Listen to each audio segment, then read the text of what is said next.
થોડા દિવસો અગાઉ જુહાપુરામાં જમીન વિવાદ સામે આવ્યો હતો, જ્યાં જગ્યાને લઈ હોબાળો થતા સમગ્ર મામલો વેજલપુર પોલીસ સ્ટેશન પહોંચ્યો હતો અને બંને પાર્ટીઓ દ્વારા એકબીજા પર આક્ષેપો કરાયા હતા, જેને લઈ ખેડૂતના વકીલ દ્વારા પત્રકાર પરિષદ યોજવામાં આવી હતી, જેમાં જોઈશું વકીલ વિવાદિત જમીન વિશે શું કહે છે. ગુંજ ગુજરાતની સમાચાર, આસિફ ખાન પઠાણ. ઉવેશ અલ્તાફ મલિક, એડવોકેટ, અમદાવાદ.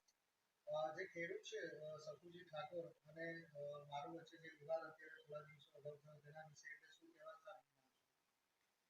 જે જગ્યા સર્વે નંબર 662 અને 661 બાબતમાં સકુજીના જે લખાણ હતું એ બાબતમાં હાલના ઉસ્માનભાઈ મારૂક એમને બિલકુલ ફોર્જ કોન્સ્પાયરન્સી કરી, કાવતરું કરી અને જમીન પર કબજો કરેલો છે. એમની સાથે કોઈ પણ જાતના લખાણ નથી અને જે લખાણ એમના શાળાના આપવામાં આવેલો એ પણ એવું કોઈ લખાણ નથી કે જેનાથી પ્રોપર્ટીની માલિકી ટ્રાન્સફર કરી શકાય, એવું કોઈ લખાણ નથી.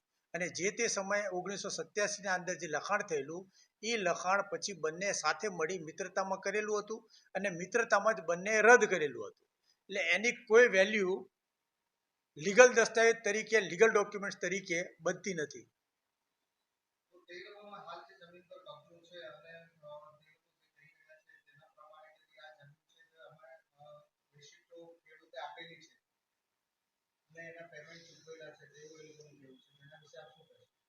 એમને જે રિસિપો રહી એ રિસિપો બનાવેલી છે અને જે 2 થી 4 રિસિપો કબૂલ કરવામાં આવી છે એના જે પૈસા રહ્યા જે સકુજીએ મેળવેલા એ પૈસા મુસ્તાકભાઈ ના દ્વારા આપવામાં આવેલા અને એ જે કરાર હતો એ મુસ્તાકભાઈનો હતો. ઉસ્માનભાઈ સાથે કોઈ પણ જાતનું લેખિત કરાર નથી, લેખિત ડોક્યુમેન્ટ નથી કે એમના નામની કોઈ પણ જાતની લેખિત પહોંચ નથી.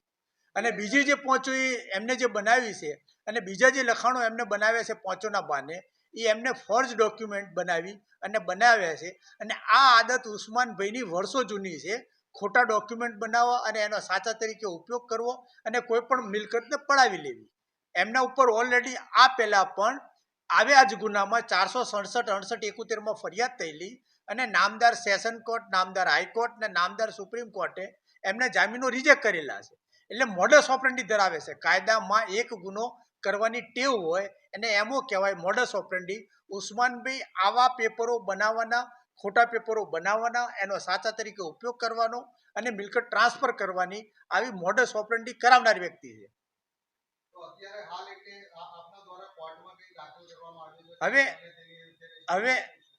હવે હું આપને એ કહું કે ઉસ્માનભાઈ એક સામાન્ય માણસને બનાવે છે એવું નથી.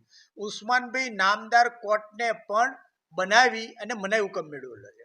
એમને 2020ના અંદર જે ફરિયાદના અંદર 283/2020 દાવાની વાત કરવામાં આવી છે એ પહેલાં એમના પત્ની એક વસ્તુને ખૂબ સરસ આરામથી છુપાવે છે, જે એમનું ક્રિમિનલ માઇન્ડ બતાવે છે. 246/2020 એની વાત નથી કરતા. 246/2020 દાવો SD કોર્ટ, એ જ કોર્ટના અંદર લાંબી દલીલો પછી બંને ત્રણ પક્ષકારો, વાદી અને 3 પ્રતિવાદી, આ દાવો કરેલો પુખરાજબેને. એ દાવો નામદાર કોર્ટે 2021માં રદ કરી નાખ્યો. એ જ સર્વે નંબર અને પ્રતિવાદીઓને હટાવી મુસ્તાકભાઈ, નિસારભાઈ ને ઇસ્માઇલભાઈ 3 પ્રતિવાદી હતા.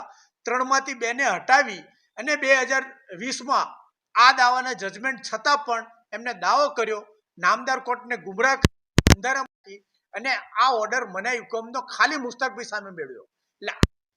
એટલે હુકમ છે ને એ વાદીનો પ્રતિવાદી સામે નથી, પણ આ હુકમ બનેવીએ શાળા સામે મેળવેલો હુકમ છે.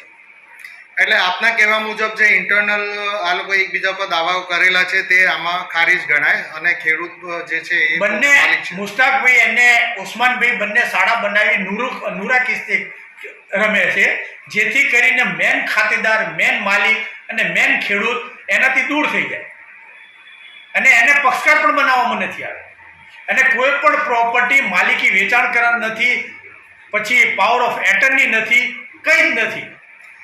એ લોકો પાસે આજ દિન સુધી દસ્તાવેજો પુરાવા નથી, તે છતાં પણ જમીનનો એટલે કબજો આજે કરી બેઠા છે. ટ્રેસપાસ છે, મુસ્લિમ એરિયા છે અને એમને ટ્રેસપાસ કર્યું છે. એક એજ્યુકેશન ભાઈ એજ્યુકેટેડ અને એજ્યુકેશનની ઇમેજ ઊભી કરી અને એમને આને તમામ ડોક્યુમેન્ટ્સ બનાવી ગરીબ ખેડૂત પાસેથી એની જમીન પડાવવા માટેનું લાજવાબ કાવતરું છે. અને જગ્યા પણ અત્યારે હાલ એગ્રીકલ્ચરમાં આવે છે. આ જે જગ્યા રહી એના ઉપર કોર્પોરેશનમાંથી પણ એમને કોઈ પણ જાતના બાંધકામની પરમિશન નથી. આ રજિસ્ટર્ડ સોસાયટી જે કહે છે, જ્યારે રજિસ્ટર્ડ જ નથી ત્યારે સોસાયટીને તમે અમન કહો, આમેના કહો, સાલિયા કહો, ગમે એ કહો, જે કહેવું હોય કહી શકો, રજિસ્ટર્ડ નથી અને કોઈ પણ ભારતીય સંસ્થામાં નોંધેલી નથી. કોઈ પણ દસ્તાવેજ એના નોંધેલા નથી. જે દસ્તાવેજો ખેડૂતે ખુદે કરી આપ્યા છે પ્લોટના, એના સિવાયના કોઈ દસ્તાવેજ ઉસ્માનભાઈના થયા નથી આજ દિવસ સુધી. તો એ માલિક સના એ લોકો એવું કહે છે સામેવાળી પાર્ટી કે ભાઈ આ કંઈ મૌખિક એટલે વેચાણ કરાર થયું હતું, વેચાણ મૌખિક કરવામાં આવ્યું છે એવા શબ્દો, એટલે અત્યારે હાલ જે ફરિયાદ થઈ હતી તેમાં પણ ઉલ્લેખવામાં આવ્યો છે. તેના વિશે આપ શું કહેશો? મૌખિક કરાર એનો અર્થ કે એમની પાસે લેખિતમાં કોઈ પુરાવો નથી અને મૌખિકમાં તો મુગલો ખુદ બધું મૂકીને ગયા. એના માલિક આપણે થઈ શકીએ કે ભાઈ આગ્રા બી તાજમહેલ બી મને મૌખિકમાં આપ્યો હતો શાહજહાએ, અને મને લાલ કિલ્લો બી મૌખિકમાં આપ્યો હતો.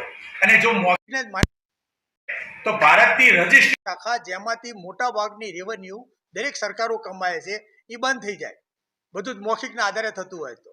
અને ગમે એ માણસ ગમે એના મકાનમાં અને ગમે એ માણસ ગમે એના જમીનમાં પણ આવી જાય, એમાં કોઈ સલામતી ના રહે. તો દસ્તાવેજીકરણ રહ્યું અને જેની લખવાની સિસ્ટમ રહી વર્ષોથી એ તમામ નાશ પામે. કયા આધારે એ લોકોએ કબજો જમાવી બેસ્યા છે અત્યારે? એમને કબજો બિલકુલ ભોળી, ફોસલી અને દાદાગીરી. આગળ તમારી કાર્યવાહી શું રહેશે? આના સામે અમે લેન્ડ ગ્રેબિંગના ગુનાઓ નોંધાવશું અને એમને જે ખોટા ડોક્યુમેન્ટો બનાવ્યા છે એ ખોટા ડોક્યુમેન્ટો અમે નામદાર કોર્ટમાં સાબિત કરશું.